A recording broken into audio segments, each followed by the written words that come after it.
큰 과제라고 봅니다. 오늘 아침 한겨레 경향신문 두 개 매체가 사설로도 기사로도 이재명 대표의 금투세, 종부세 문제를 비판했습니다.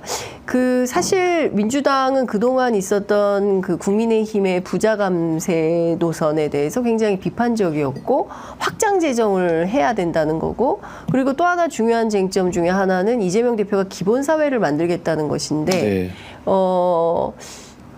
이 두 가지를 유예하거나 한다는 것은 그동안 이것도 사실은 문재인 정부 때 여야가 합의해서 만들어 놓은 대안의 합의인데 결국엔 조세 정책을 후퇴시키는 거 아니냐, 보수적으로 이런 비판이 있습니다. 우선 첫째는 이재명 대표의 그날 질의응답 과정에서의 답변은 확정적인, 본인으로서도 확정적인 개인 입장을 얘기한 것이 아니고요.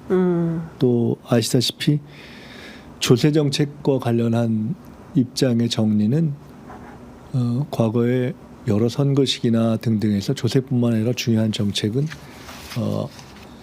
지도부의 성원이라 할지라도 네. 어떤 그 의견만으로 꼭 최종적인 당론으로 확정되어지는 것은 아니었었고 또 그건 네. 원칙적으로 아닌 것이고요. 세 번째로 그것이 금투세와 종부세는 조금 다른 사안인데 예. 하나는 주로 원칙과 시기의 문제에서 접근된 것이고 또 하나는 이제 종부세는 또 좀 다른 각도가 있는 것인데요. 우선 다 떠나서 문제 제기가 그동안 있었던 것 자체는 뭐 그냥 현실 사실이니까 네. 사실 그렇지만은 대안, 특히나 종부세의 경우는 다른 대안을 떠나 지금 전체적으로 세금은 세수라는, 네. 그건 여야를 떠나서 세수라는 그 일종의 세수를 더 약화시킬 수 있는 부분은 그렇습니다. 근본 한계라는 것이 하나가 있고요. 예. 또 하나는 종부세는 지방이라는 또 그렇죠. 구조의 예. 한계가 또 있지 않습니까? 그러니까 그런 부분에 대한 대안의 문제가 제기되지 않으면 또 그건 논의가 진전이 안 되는 것이고, 그런 걸 다 알고 있는 전제하에서 이런저런 논의가 있음을 아니 이런 것들을 뭐 다양하게 나도 고민해보고 논의를 더 해봐야 되겠다라는 정도로 근데 사실은 좀 얘기한다고 저는 보면 된다고. 시기상조론을 좀 펼치면서 사실상 금투세 같은 경우는 투자자들이 반대하니까 개미 투자자들. 근데 사실 이것도 어쨌든 거래세를 거두지 않는, 그러니까 완화하는 대신에 그래도 소득세를 좀 강화하자는 차원이고, 수익 자체가 5천만 원 이상이기 때문에 이게 개미 투자자들하고는 상관이 없는 건데 이걸 굳이 완화하겠다라고 하는 게 어떤 차원의 접근인 건지. 그리고 사실 민주당의 기본 노선은 중산층과 서민의 정당 아닙니까? 그렇죠. 예. 그 문제에 있어서 금투세의 어떤 세제로서의 어떤 원칙적으로 필요성 여부라든가, 예. 그다음에 실제로 그것이 실현됐을 때 실제로 피해받는 층이 어떻게 되는가 그렇습니다. 하는 문제에 대한 서로의 어떤 논리적인 논점은 네. 이미 다 정리가 되어 있습니다. 다만 현실은 그런 논점이 정리되어 있음에도 불구하고 네. 그로부터 직접 피해를 받지 않는다고 생각하는 계층에 포함되는 영역으로부터도 네. 이것이 전체에 예. 영향을 미쳐서 예. 결국 우회적으로 피해가 될 수 있다라는 식의 논리가 이제 남아 있는 거죠. 이제 그러니까 그 논쟁의 지점은 그렇습니다. 네. 그것 때문에 지금까지 계속 시기의 문제로 이것이 이제 미뤄져 왔던 것이고, 그 시기의 문제를 놓고 갑론을박이 있고 이제 이런 거 아니겠습니까? 그래서 어쨌든 현재까지 제가 말씀드릴 수 있는 것은 이것은 정책은 네. 우리 당론으로서 토론하고 또 정책위를 중심으로 하는 그런 당론 결정 과정을 거치기 때문에요. 네. 이번 출마 기자회견에서 제기된 것이 뭐 확정적인 것이다, 꼭 그렇게 얘기할 필요는 없을 것 같습니다. 그러니까 대표가 그런 발언을 했다 하더라도 민주당이 당론으로 정하는 정책 단위에서 논의 과정에서 바뀔 수가 있다. 그러니까 사실 기존에 합의된 것을 뒤집어 엎거나 이러지 않을 수 있다, 이런 말씀이신가요? 그럼요. 그리고 세제는요.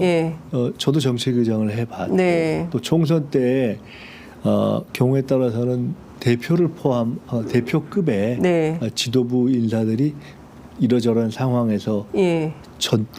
기존의 당론과 약간 다른 이야기를 하는 경우도 있었고 네. 또 그것이 꼭 당론이 아니다 이렇게 또 당연히 정리한 경우도 네. 있었고 물론 그렇게 해서 또 토론을 거쳐서 변화된 경우도 있었고 등등 그렇습니다만은 특히나 세제에 관한 건요 이렇게 토론하고 조정하는 과정이 굉장히 복잡합니다. 오늘 아침 재밌는 현상은 조중동은 일제히 환영을 하고 있습니다. 이재명 대표가 어쨌든 이 금투세, 종부세 완화 또는 유예하겠다는 방침에 대해서 환영하는 분위기고, 한겨레 경향은 매우 비판적입니다. 그 대표 다시 출마한다면서 부자 감세부터 하겠다는 거냐. 그리고 그러면은 기본소득 기본사회를 무슨 돈으로 한다는 거냐. 그리고 뭐 유리알 지갑들, 직장인들 또 뭐 담배세 이런 거 인상해가지고 돌려받게 하자는 거냐. 이런 비판 나오지 않겠습니까? 뭐 그런 거 있죠. 예. 근데 다만 거기서 한 가지 말씀드릴 것은 예.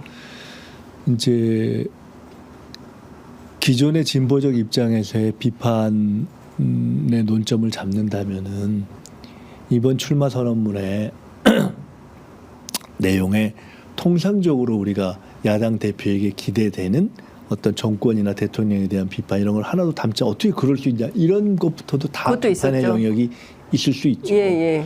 근데 그럼에도 불구하고 주로 미래와 정책 제가 그 출마 선언문 자체를 같이 의논을 했으니까요. 네네네. 근데 그렇게 잡은 일단 취지와 의의가 하나 있는 거고요. 의의가 네. 있는 거고 두 번째로는 조금 다른 문제이긴 한데 아까 세소의 문제와 기본소득 또는 기본사회 구상을 바로 연결시키는 것은 꼭 맞지는 않는다. 네네. 왜냐하면 이번에 제기했던 주요한 일종의 문제의식 중에 하나가 기본사회라든가 네. 또는 기본소득을 포함한 여러 가지 정책들이 꼭 전통적인 의미의 분배만으로 되는 것은 아니다 하는 것을 강조하고 싶었던 것이 있거든요. 네. 어차피 새로운 방식의 예. 큰 틀의 이 어떤 저성장 국면을 돌파하고 네. 이 에너지 전환 시대라든가 어떤 이 지식 문명, 인공 문명 시대로 가는 네. 이 상황에서의 새로운 전환적인 성장의 길을 찾으면서 풀어야 되는 것이다라는 얘기를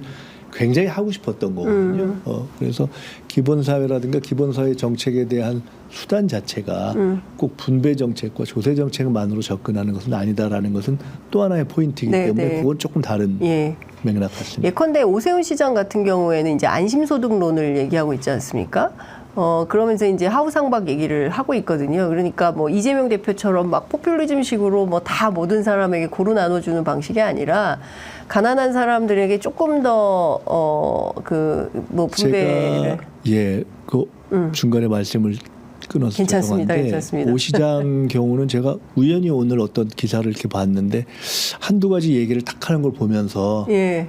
확실히 이 양반은 근본적인 생각에 이 구시대성을 잘 못 벗어나는구나 하는 생각이 들었습니다. 그러니까 오늘 원래 본 기사는 아마 태극기 관련한 기사예요. 예, 태극기를 예. 뭐 했는데 국가주의라는 비판이 있어서 그건 아니다고 했다가 결국 그거를 접으면서 근데 그걸 투표하겠다고. 그러면서 또 애매하게 예, 얘기하더라고요. 맞아요. 예.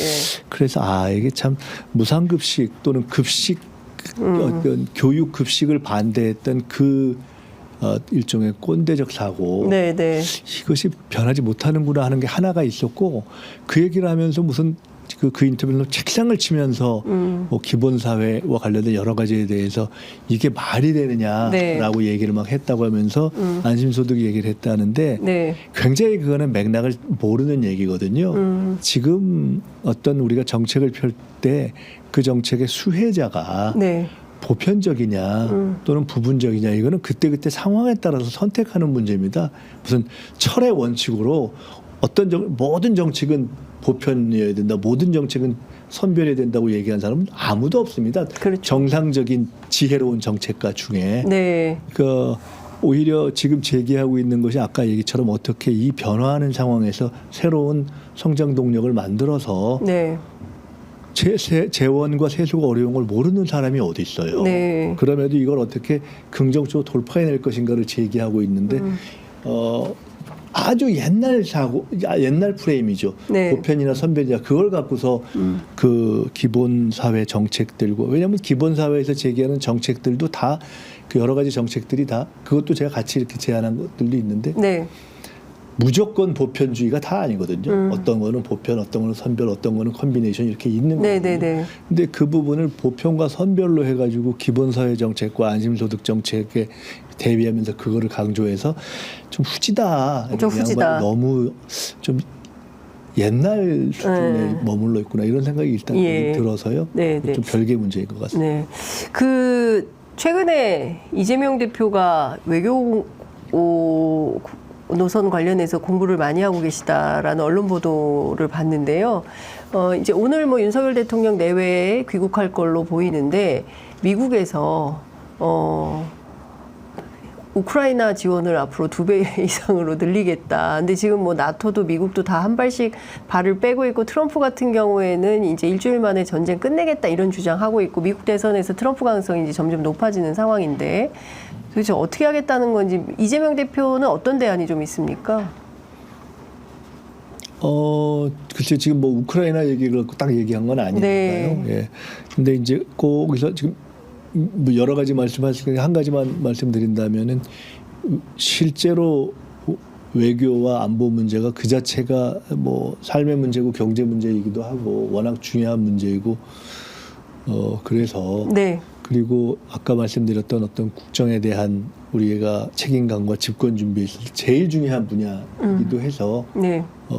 그 부분을 굉장히 이렇게 무게감을 갖고 준비하고 학습하고 있는 거고요. 네. 실제로 거기에 무게를 싣고 있기도 하고 또 최근 그러니까 이번 총선을 거쳐서 저희가 충원된 역량 중에 과거에 비해서 외교 안보 쪽 역량이 기존에도 뭐 상당히 훌륭한 분들이 많지만 굉장히 많이 강화됐다. 네네. 이렇게 볼 수 있습니다. 예, 그 남북미중 대화가 좀 필요하다라거나 러시아나 중국과 관련된 외교의 방향을 좀 전환해야 된다라는 요구가 있는데 사실 윤석열 대통령은 그럴 생각이 1도 없어 보이고 여전히 이제 한미일 네. 안보 협력 시스템을 강화하고 급기야 뭐 IP4를 만들어서 그러니까 뭐 사실상 아시아판 쿼드 같은 거를 다시 또 한번 만들어 보겠다라는 걸로 보이는데요. 이재명 대표는 좀 어떤 생각이신가요? 이런 미국이 또 압박도 하고 그러지 않습니까? 인도 태평양 전략에 대해서?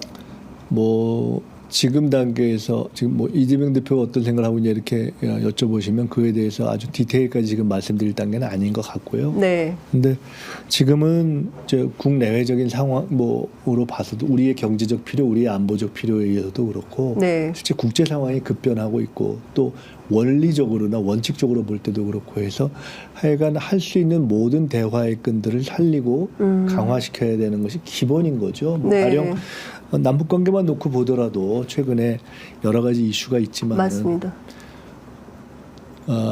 교전 상대국 사이에도 또는 적대국 간에도 유사시에 이렇게 오판하지 않을 수 있게 하는 한라인 이런 건 기본이잖아요. 네. 근데 그런 것이 없어졌을 뿐 아니라 그런 것의 필요성 자체를 인식하지 못하거나 그것을 되살려야 된다라는 노력 자체를 타부시하는 수준으로 가 있는 거지 않습니까? 네네. 그리고 이제 나머지 타 여러 주변 국가들과의 균형적인 관계 이런 것은 뭐 말할 것도 없고 그리고 그 중에서 가장 주요한 우리의 어떤 파트너이자 동맹인 미국 자체에 있어서도 미국 정치라는 것이 근본적으로 우회 정치를 바탕으로 해서 상황에 따라서 항상 이렇게 당의 정권 교체가 있을 수 있는 것이기 때문에 늘 그에 양면에 다 대비해야 되는 이런 전체적인 어떤 거시적 시야와 균형 감각은 거의 없다고 봐야 되는 것이어서요. 근본적으로 우리는 굉장히 복합적으로 대처하면서 모든 끈을 다 살려놓고 가야 한다. 그런데 그것은 굉장히 지금 취약해져 있는 상태다. 이 문제의식을 갖고 있는 걸 기본이라고 봐야 되겠죠. 네. 알겠습니다.